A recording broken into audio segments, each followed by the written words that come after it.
Bom, galera, eu vou fazer um resumão, vou dar uma pausa na apostila. Vou fazer um resumão das coisas que vimos até aqui, tá? E eu vou falar sobre o som do X, o conteúdo aplicado aí na apostila.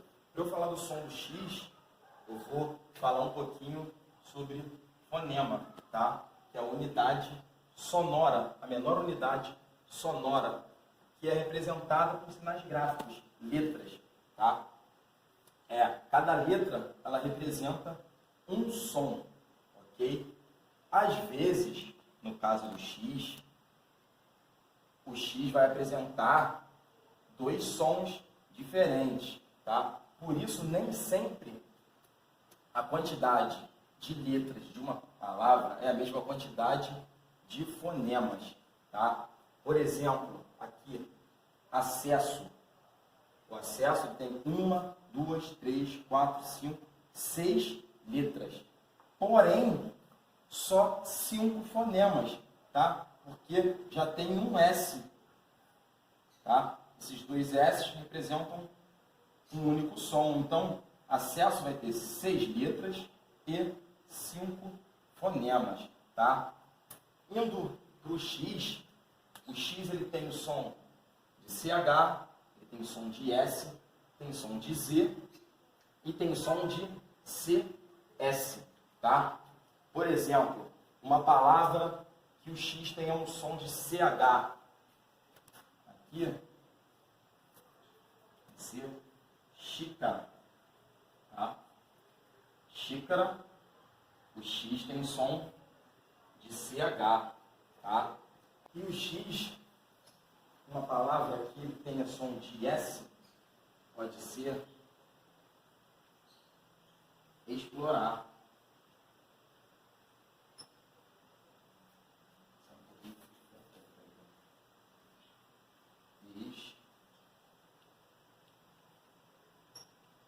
Explorar. Tá? Uma palavra onde o X tenha som de Z, exemplo.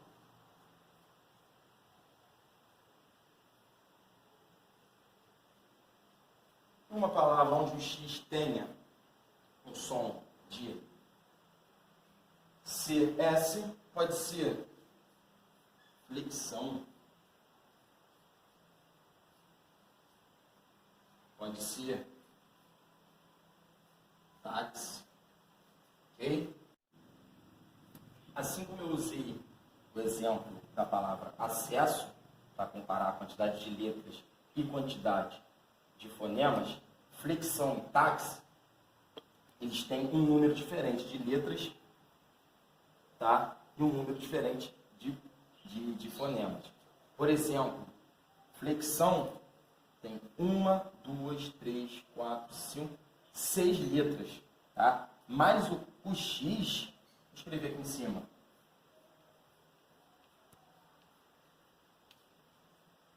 Uma, 2, 3, 4, 5, 6 letras, tá? Mas o X aqui, ele tem a representação de 2 sons, tá? Então, a palavra flexão vai ter 6 letras, 1, 2, 3, 4, 5, 6, mas vai ter 8 fonemas, porque o X aqui, o som do X aqui, tem a representação de 2 fonemas, que é o C e o S, assim como na palavra táxi, tá? 4 letras, 1, 2, 3, 4, mas a quantidade de fonemas é maior pelo X ter o som nessa palavra de CS, beleza?